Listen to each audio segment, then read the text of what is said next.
नमस्कार, मी अश्विनी पुरी. DS news 24 मध्ये आपल्या सर्वांचं स्वागत.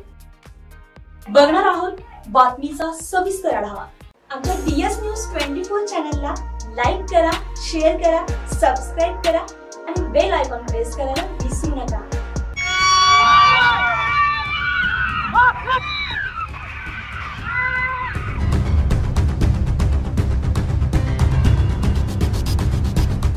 गेल्या काही दिवसांपासून नगर जिल्ह्यातील विविध भागात बिबट्यांनी अक्षरशः धुमाकूळ घातलाय. तसेच काही ठिकाणी बिबट्यांनी हल्ले केले आहेत. अशा घटना घडत असतानाच राहुरी तालुक्यातील मानोरी परिसरात देखील बिबट्यानं अक्षरशः धुमाकूळ घातलाय. तसेच विठ्ठल हापसे या शेतकऱ्यावर हल्ला करून जखमी केले.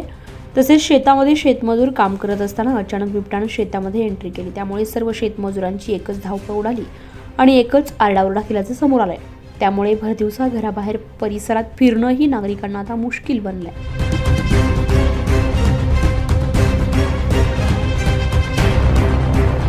डीएस न्यूज 24 साठी अश्विनी पुरी, राहुरी. अशाच नवनवीन घटना घडामोडी पाहण्यासाठी पाहत रहा डीएस न्यूज 24. तोपर्यंत मी अश्विनी आपली रजा घेते. नमस्कार.